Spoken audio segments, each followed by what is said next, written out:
Seguimos profundizando sobre la serie de Fourier. En este video vamos a ver el siguiente contenido.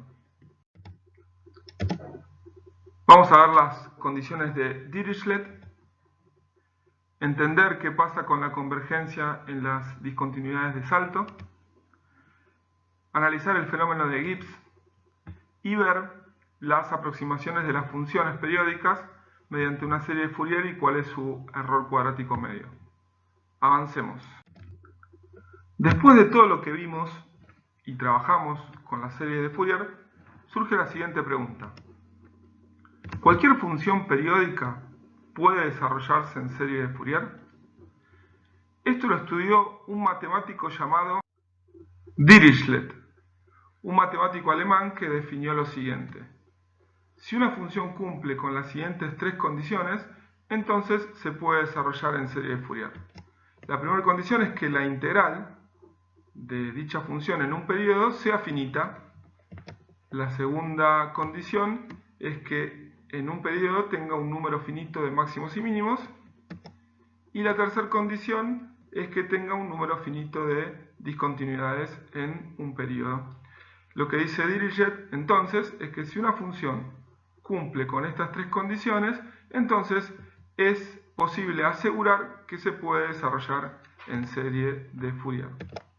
Ahora, es importante destacar que estas condiciones son suficientes, pero no necesarias, ya que existen funciones que no cumplen con alguna de estas condiciones y sin embargo se pueden desarrollar en serie de Fourier.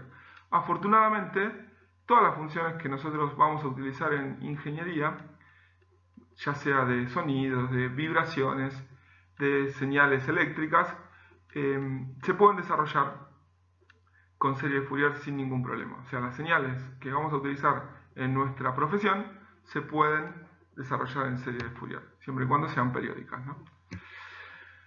Ahora, en el próximo slide, lo que vamos a ver es gráficamente algunos casos de funciones que no cumplen con alguna de estas condiciones que hemos visto, para que de alguna manera podamos entender un poquito de qué se trata cada una de estas condiciones.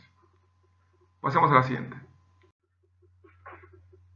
En esta primera gráfica, lo que podemos observar es que la función no es, la integral de esta función no es finita en un periodo, ¿sí? Es infinita, o sea que no cumple con la primera condición que vimos de Dirichlet. En esta gráfica podemos observar que tienen infinitos máximos y mínimos en un periodo, o sea, no estaría cumpliendo con la segunda condición que analizamos. Y en esta gráfica que estamos viendo acá, estamos viendo que en un periodo la función tiene infinitas discontinuidades, o sea que no estaría cumpliendo con la tercera condición que habíamos mencionado. Esto es simplemente para observar cómo una función cumple o no cumple con alguna de las condiciones de Dirichlet. Llegó el momento de hacernos otra pregunta. Si la serie de Fourier es una suma de funciones continuas, entonces, ¿a qué valor converge la serie de Fourier en las discontinuidades?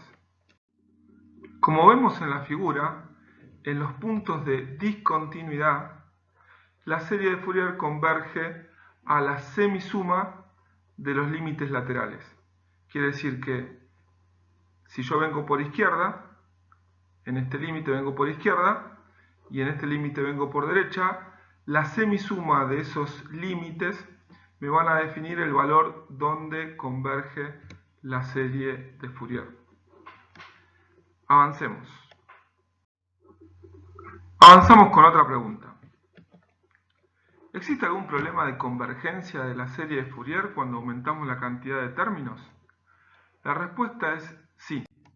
Y este fenómeno lo analizó el físico norteamericano llamado Gibbs. Vamos a verlo gráficamente a ver qué es lo que ocurre. Acá lo que estamos haciendo básicamente es, tenemos una función de onda cuadrada y la estamos aproximando con una suma de armónicos con la serie de Fourier. Vamos con 5, con 7 armónicos, con 3 armónicos, con 50 armónicos. Estamos viendo que la convergencia en la parte continua de la función se va haciendo cada vez más perfecta. Y lo que estamos viendo acá que en las discontinuidades estamos viendo que se producen unos picos. Esos picos, si seguimos aumentando la cantidad de armónicos, acá pasamos de 50 a 100, vamos a ver que esos picos se van a ir haciendo cada vez más puntiagudos, como estamos viendo, y ocurre tanto de un lado de la discontinuidad como del otro lado. Bueno, Gibbs analizó este fenómeno y determinó que aproximadamente la magnitud de ese pico está en el orden del 18% de el tamaño del salto, del tamaño de la discontinuidad del salto. Esto es todo lo que vamos a ver de este fenómeno. Es importante que lo tengan en cuenta. Ahora llegó el momento de hacernos otra pregunta. ¿Cuántos términos de la serie de Fourier utilizo para aproximar una función periódica? ¿Debo utilizar los infinitos términos? La respuesta es no. Y lo que nos viene a solucionar este problema es un concepto que se llama error cuadrático medio. Vamos a ver de qué se trata. Cuando aproximamos una función por serie de Fourier, una función periódica, vamos a utilizar una cantidad de términos finita, ¿sí?, que la podemos llamar k. Esta es una aproximación de la función f de t. El error que existe en un periodo se determina simplemente con la diferencia entre la f de t y su aproximación, que es una cantidad finita de términos de la serie de Fourier. El error cuadrático medio se define básicamente con ese error elevado al cuadrado, le aplico la integral en un periodo y lo divido por el periodo. Esto se llama error cuadrático medio. Avancemos. El error cuadrático medio, como lo definimos, si lo trabajamos matemáticamente, podemos llegar a la siguiente expresión, en el cual esta parte que nosotros tenemos acá se define como el valor cuadrático medio de la función, y esta parte depende específicamente de los coeficientes de cada armónico. Así que el error cuadrático medio va a depender de el valor cuadrático medio de la función y exclusivamente de los coeficientes de cada armónico, de cada función seno y cada función coseno.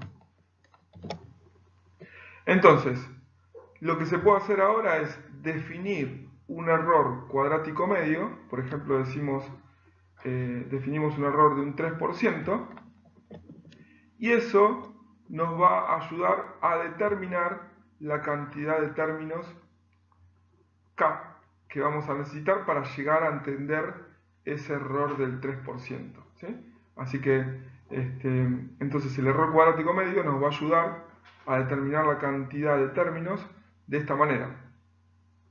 Defino un error y en función de ese error me voy a determinar cuántos términos voy a necesitar para poder llegar a ese error máximo que me están solicitando. Avancemos. Cuando trabajamos con el error cuadrático medio y trabajamos con un número finito de términos, vamos a obtener un error que es positivo. Ahora, cuando ese número finito lo extendemos hacia infinito, ese error positivo va a tender a 0. Entonces, de esta expresión del error cuadrático medio, pasamos a esta otra expresión donde me relaciona el valor cuadrático medio de la señal con los coeficientes de la serie de Fourier. A esta expresión se la llama teorema de Parseval. Y hasta aquí completamos todos los conocimientos que necesitábamos sobre este video tutorial. Vamos a un resumen. Ahora vamos a hacer un breve resumen de todos los contenidos que vimos. Estuvimos hablando sobre las condiciones de Dirichlet, vimos que eran condiciones suficientes pero no necesarias. Después mencionamos la convergencia en las discontinuidades de salto Vimos que la serie de Fourier converge a la semisuma de los límites laterales en la discontinuidad. Vimos gráficamente el fenómeno de Gibbs, donde a medida que se iban incrementando la cantidad de armónicos, se producía un pico en las discontinuidades y el orden de ese pico coincidía con aproximadamente el 18% de la magnitud del salto. Después estuvimos hablando sobre las aproximaciones de las funciones periódicas mediante una serie de Fourier y su relación con el error cuadrático medio. Dijimos acá que definíamos un error cuadrático medio y eso nos ayuda a determinar cuántos términos o cuántos armónicos de la serie de Fourier vamos a necesitar como para poder atender a ese error cuadrático medio definido previamente. Y por último definimos el teorema de Parseval, esa fórmula. Y acá llegamos al fin del tutorial y simplemente recordarte que este video estará siempre aquí, así que lo podés ver cuando vos quieras.